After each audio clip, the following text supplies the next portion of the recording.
ele oscila, você pode pensar assim, bom, cada ano é uma data, exatamente por causa da Páscoa, né? O calendário cristão estabelece a Páscoa a Páscoa de acordo com a Lua no hemisfério norte, lá o início da primavera, lá no hemisfério norte, né?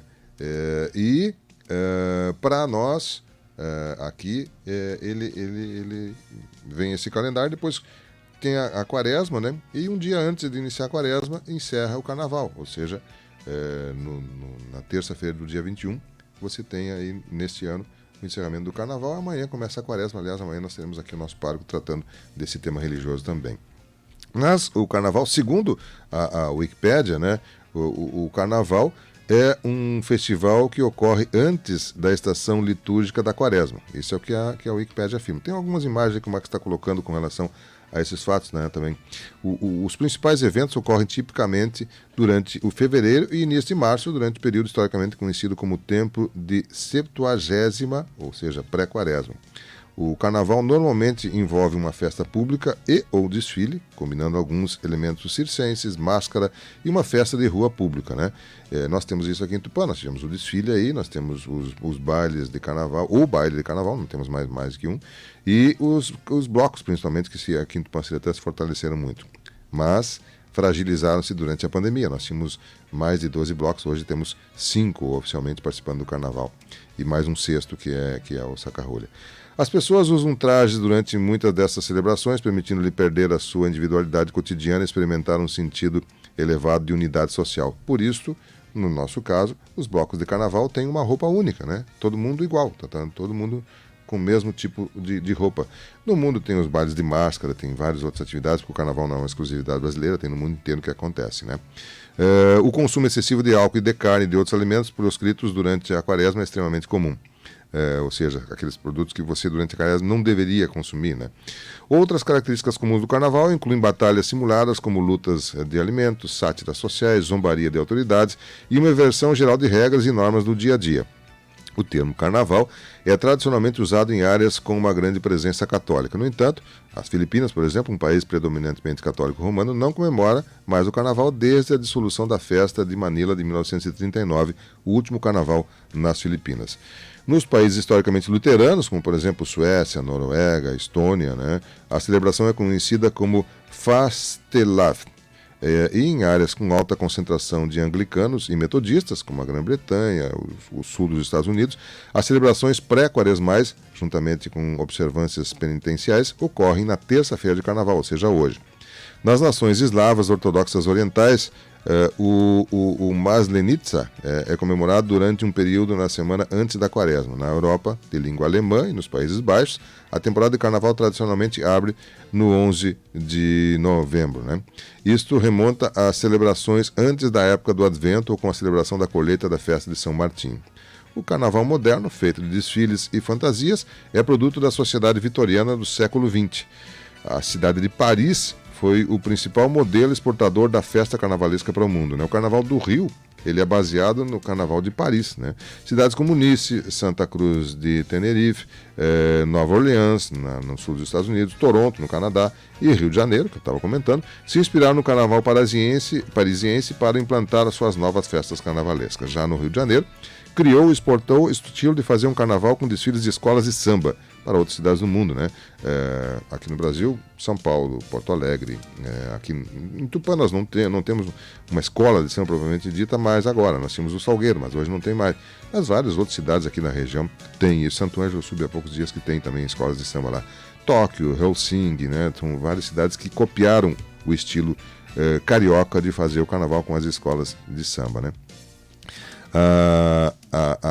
As etimologias populares afirmam que a palavra vem da expressão do latim tardio carnevale, né, que seria a origem da palavra carnaval, que significa adeus à carne, né, um período de jejum que se aproxima, né? No entanto, essa interpretação não é muito apoiada aí pelas novas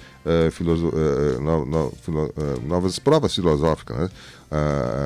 A expressão carne levare, do italiano, é uma possível origem que significa remover a carne, uma vez que a carne é proibida durante a quaresma. Mas, enfim, é parecido, né, a explicação do nome, da etimologia, por que surgiu o nome carnaval que nós utilizamos e o mundo inteiro utiliza, né? Com relação um pouco da história, né, as origens do carnaval, né? Entre os antigos egípcios havia a festa de Ísis e do boi Apis, né? Entre os hebreus, a festa das sortes. Entre os gregos antigos, as bacanais, na Roma Antiga, né? As lupercais, também as saturnais. Eram festins, músicas estridentes, dança, disfarce para a pessoa não ser reconhecida, licenciosidades, né? Quer dizer, liberalidades, assim, formavam o fundo desse regozijo daquelas festas. Pelo seu lado, os gauleses, né, tinham festas análogas, especialmente a grande festa do inverno, que é marcada pelo adeus à carne, que a partir dela se fazia um grande período de abstinência e jejum, como seu próprio nome em latim, o Carnevales, indica. Outros estudiosos defendem a origem do nome romano para a festa do Navigium Isides, navio de Ísis, né? Onde a imagem de Ísis era levada à praia para abençoar o início da temporada de velejamento. O festival consistia em um desfile de máscaras que seguia um barco de madeira decorado, possivelmente a origem dos carros alegóricos, né, segundo alguns historiadores, isso lá em Roma, né, dos carnavais de hoje.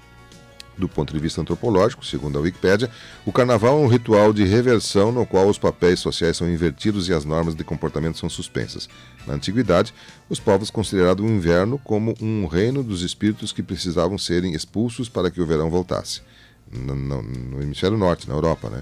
O carnaval pode, assim, ser considerado como um rito de passagem da escuridão para a luz, do inverno para o verão, uma celebração de fertilidade na primeira festa da primavera do Ano Novo. Várias tribos germânicas, né, da região da Alemanha, celebravam o retorno da luz do dia, né? O inverno era muito escuro, né, muito frio. O inverno seria afastado para se certificar de que a fertilidade poderia retornar durante a primavera. Uma figura central desses rituais era possivelmente a deusa da fertilidade Nerto. Além disso, há indicações de que a esfinge de Nerto, ou Frei, era colocada em um navio com rodas e acompanhada por uma procissão de pessoas disfarçadas de animais e homens vestidos de mulheres. A bordo do navio, um casamento seria consumado com um ritual de fertilidade. Tácito escreveu em sua obra Germânia, abre aspas, os germânicos, no entanto, não consideram consistente com a grandeza de seres celestiais confinar os deuses dentro de muros ou compará-los de forma a qualquer outro rosto humano. Depois, o carro, as vestes e, se você quiser acreditar, a própria divindade, são purificados em um lago secreto. Tradicionalmente, a festa também era uma época de satisfazer desejos sexuais que deveriam ser suprimidos durante o jejum seguinte, ou seja, a quaresma, né? Essa é um pouco da origem da palavra e do carnaval. Na Idade Média, né, foi um período de exceção na humanidade e em muitos sermões e textos cristãos, o texto de uma embarcação é usado para explicar a doutrina cristã. Por exemplo, abre aspas, a nave da Igreja do Batismo, o navio de Maria, entre outros. Os escritos mostram que eram realizadas procissões com carruagens semelhantes a navios e festas suntuosas para celebrar na véspera da quaresma ou a saudação da primavera no início da Idade Média. No entanto, a Igreja Católica condenava o que chamava de devastação diabólica ou rituais pagãos. No ano 325, o primeiro concílio de Niceia tentou acabar com essas chamadas festas pagãs, né? Mas como você sabe, tem até hoje, acabou não conseguindo. O período quaresmal do calendário litúrgico, as 6 semanas imediatamente anteriores à Páscoa, foi historicamente marcado de jejum, estudo e outras práticas piedosas ou penitenciais. Durante a quaresma, não havia festa ou celebração e as pessoas se abstinham de comer alimentos ricos, como carne, laticínios, gordura, açúcar, né? As primeiras 3 classes eram muitas vezes totalmente indisponíveis durante o final do inverno, né? A carne, o leite e a gordura.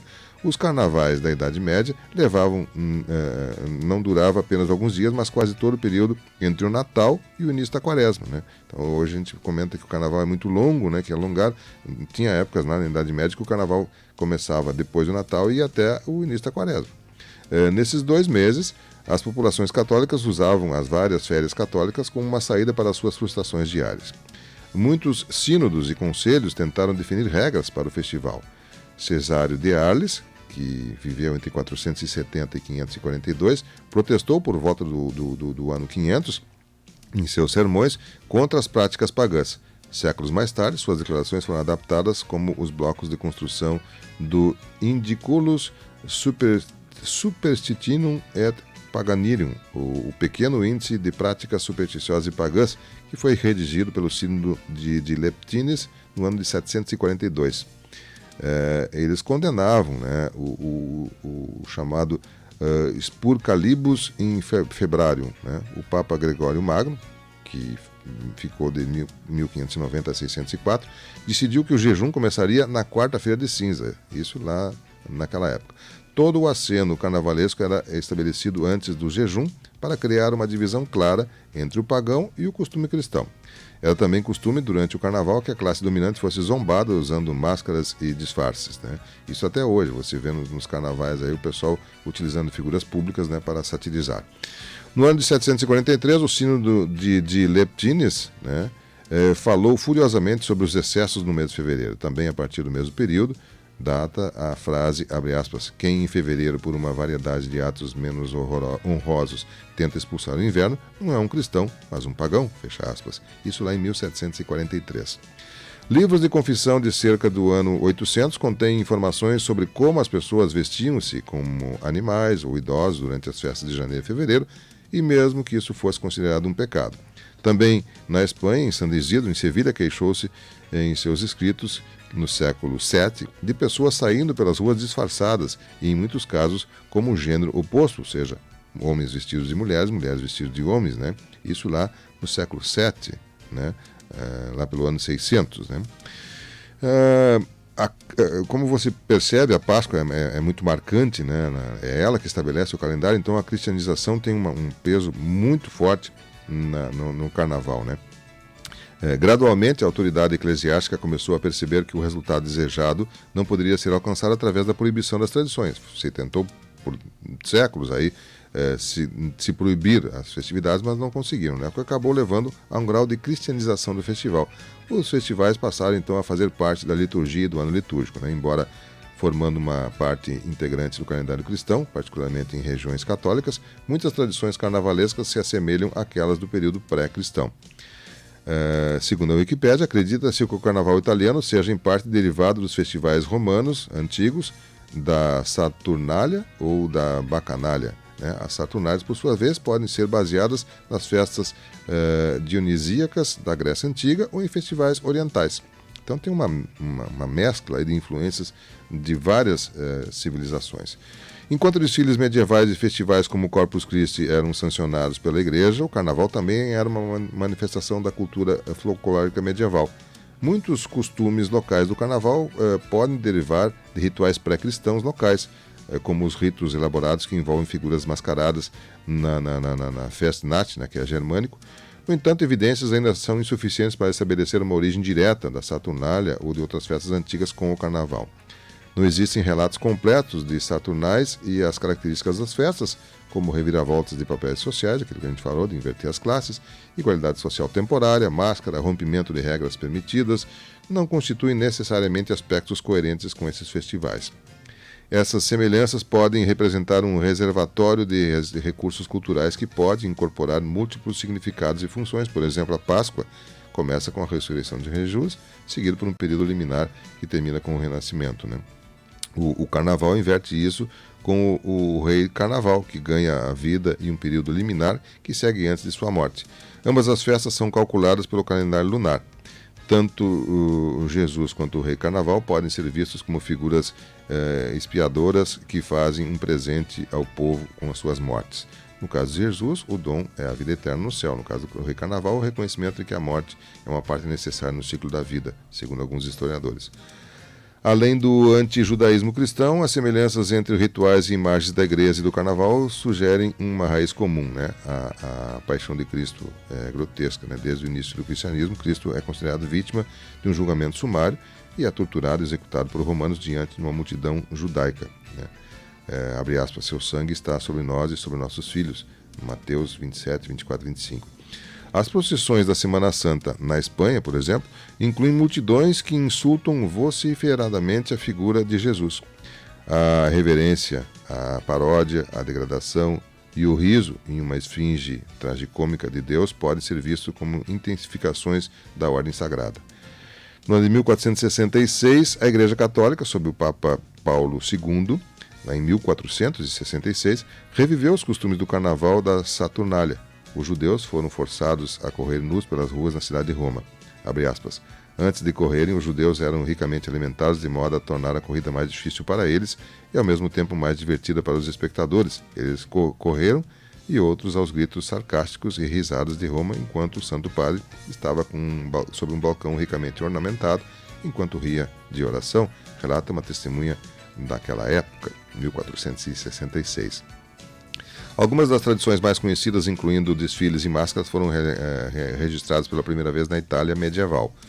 O Carnaval de Veneza foi, durante muito tempo, o carnaval mais famoso, embora Napoleão tenha abolido a festa entre 1797 e só em 1979 a tradição tenha sido restaurada totalmente, né? Na Itália, as tradições do carnaval se espalharam pela Espanha, Portugal, França.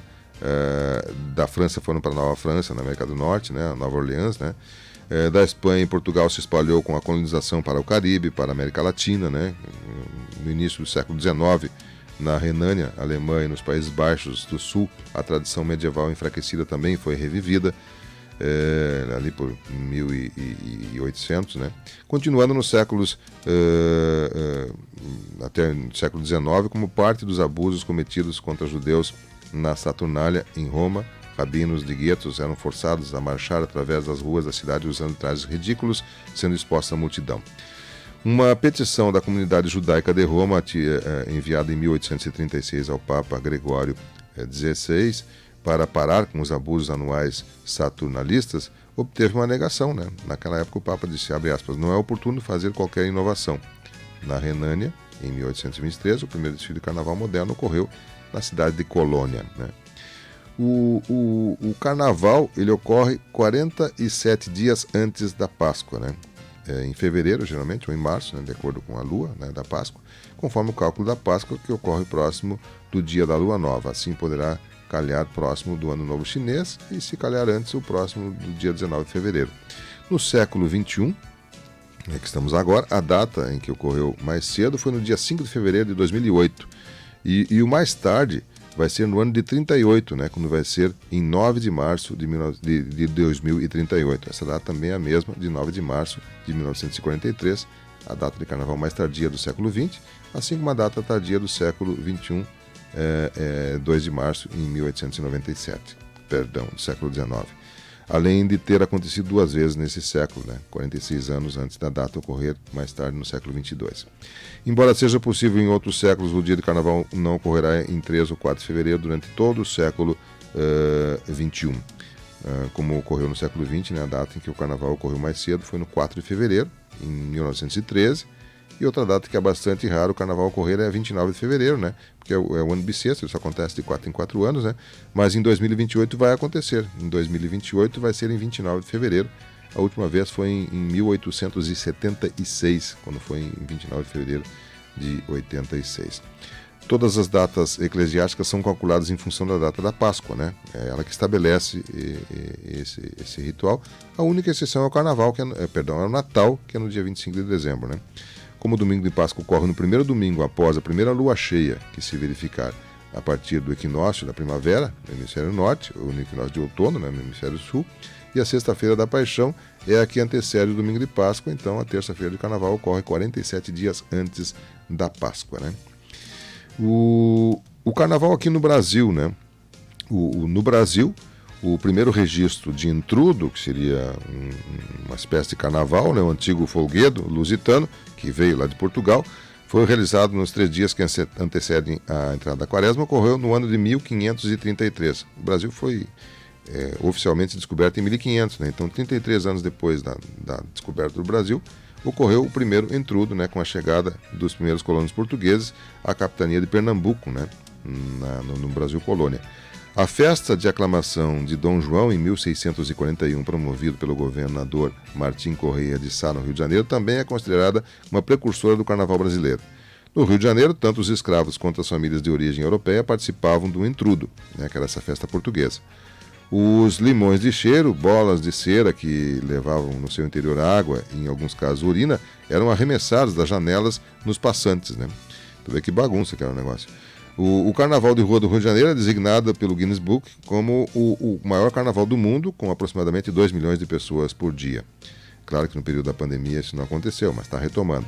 As escolas de samba são grandes entidades sociais com milhares de membros e é um tema para a sua música e o desfile de cada ano. No Carnaval do Rio de Janeiro, as escolas de samba desfilam, né, no Sambódromo, né? Algumas das mais famosas aí são a Estação 1ª de Mangueira, a Portela, a Imperatriz Leopoldinense, a Beija-Flor, a Mocidade Independente, Unidos da Tijuca, a União da Ilha, né? Turistas locais, pessoas do mundo inteiro pagam para participar dessas escolas de samba, né? A média dos preços oscilava entre 500 e 950 dólares, dependendo do traje, para comprar um traje de samba e dança no desfile, né? São cerca de 30 escolas no Rio de Janeiro, que reúnem centenas de milhares de participantes, né? Os blocos de carnaval são pequenos grupos informais com um tema definido em seu samba, geralmente satirizando a situação política, né? Com mais de 440 blocos operam no Rio, né? Especialmente os mais conhecidos externamente são os da Zona Sul, né, do Rio de Janeiro. Ipanema, Leblon, Copacabana. Bandas são bandas musicais de samba, também chamadas de bandas de carnaval de rua, geralmente formadas dentro de um único bairro ou num fundo musical, né? A questão geográfica no Rio facilita muito isso, porque há uma divisão entre os bairros, especialmente na Zona Sul ali, com o morro, né, com a serra. A cadeia da indústria do carnaval acumulou em 2012 quase $1 bilhão em receita, né? E claro que com a pandemia isso ficou muito restrito. Outro carnaval muito famoso, muito marcante, é o Carnaval de Recife de Olinda, né, no Nordeste, lá, que é marcado pelo desfile do maior bloco de carnaval do mundo, né, que é o Galo da Madrugada. Esse desfile acontece no primeiro sábado de carnaval, o sábado do Zé Pereira, passando pelo centro de Recife e tem como símbolo um galo gigante posicionado na ponte do Duarte Coelho. Nesse bloco, há uma grande variedade de ritmos musicais, mas o mais presente é o famoso frevo, né, que é um ritmo característico do Nordeste, lá de Recife, de Olinda, que foi declarado Patrimônio Imaterial da Humanidade pela Unesco. Em 1995, o Guinness Book declarou o Galo da Madrugada como o maior bloco de carnaval do mundo. Outro carnaval famoso no Brasil, além do Rio e de Recife e Olinda, é o de Salvador, né, que tem grandes celebrações carnavalescas, incluindo o axé, uma música típica da Bahia, né? Um caminhão com alto-falantes gigantescos e uma plataforma onde os músicos tocam canções do gênero locais, como axé, samba reggae e a rocha, percorrem a cidade com uma multidão seguindo enquanto dançam e cantam, né? São os trios elétricos, né, como é conhecido. São 3 circuitos que compõem o carnaval lá de Salvador, né? O Campo Grande, que é o mais longo e tradicional, o Barra-Ondina, que é o mais famoso, digamos assim, e o beira-mar da Praia da Barra, a Praia de Ondina e o Pelourinho, né? São esses 3 circuitos que fazem o Carnaval de Salvador. Bom, esses são os carnavais no Brasil, né? Tem carnaval, como nós falamos, no mundo inteiro. Tem vários carnavais. Tem carnaval em Cabo Verde, né? Que é dos portugueses, né? Essa ilha aí no Atlântico. Tem carnaval em Portugal, né? Que é comemorado em todo o país, né? Os mais conhecidos em Portugal, o Ovaro, o Sensibra, Madeira, Laulé, Nazaré, Torres Vedras, Pondense, Lazarim, né? São locais que têm tradição de carnaval também em Portugal. Isso é um pouco, né, desta história do carnaval, que, como você viu aí nessa descrição que a Wikipédia faz, é uma festa milenar, com origens que vêm lá da Grécia, passando por Roma, e Egito, enfim, é milenar esse tipo de festividade. E depois da cristianização, né, com o domínio da cultura cristã no mundo, ele teve um parâmetro aí com a Páscoa, mas antes disso já acontecia usando o parâmetro do final do inverno, início da primavera, né, saudando nos países do norte, do hemisfério norte, essa chegada também, né? Mas agora ele é estabelecido pela Páscoa, né? A Páscoa que estabelece a data do Carnaval. Isso é um pouco do que temos nessa história milenar do Carnaval e que está acontecendo também aqui na terra da Mãe de Deus, né? Nós já tivemos aí o baile da escolha da corte, tivemos o início das concentrações dos blocos, né, na sexta-feira, tivemos um desfile pequeno desta feita, somente com 5 blocos, né? Não houve aquela participação de 12, 10 ou 12 blocos como tínhamos em outras oportunidades, né, no sábado, e mantendo aí essa tradição dos blocos carnavalescos. Houve muita mudança no carnaval também aqui em Tupã-Siretã, né? Ele começou tradicionalmente nos blocos de salão, né? Essa questão do bloco de salão de carnaval, ela começou no Rio de Janeiro. Uma elite carioca fazia esses bailes de carnaval nos clubes cariocas lá, e o povo fazia na rua, né? E gradualmente foi mudando lá e aqui também, né? Deixando de existir os bailes de salão e existindo, no caso de Tupã, os blocos carnavalescos, né? E o desfile do sábado de carnaval, né? Então, isso é um pouco da origem e da atualidade do nosso carnaval, né? E a gente prossegue, nós já visitamos aí os blocos carnavalescos, falta quem hoje visitar, Marcos? Verde e Branco, né? Nós já tivemos em quem que nós tivemos aí? Sentenciados, Abre Alas, Los Malucos e Panelão, né? Não, mas foram 5. Sentenciados, Abre Alas, Panelão, Los Malucos e o Saca-Rolhos. O Saca-Rolhos, é verdade, faltava o Saca-Rolhos. Ainda temos o Verde e Branco para visitar hoje, que a gente vai estar visitando lá também. A gente tem ido lá todas as noites. Aliás, obrigado pelos blocos, pela gentil recepção que dá a nossa equipe aí. E a gente repercute isso, né? Isso é divulgado na nossa programação. Nós estamos com uma programação noturna de carnaval, né? Fazendo a folia da nossa audiência. Repercutimos ali durante aquela programação direto lá dos blocos carnavalescos aqui do Panciretã, depois nas plataformas digitais também, né? No site, no Face, no YouTube da Rádio Tupã. E vamos à nossa última visita. A gente vai recuperar isso no Variedades ainda numa próxima oportunidade para a gente trazer essas informações daquilo que está acontecendo no nosso carnaval aqui em Panciretã.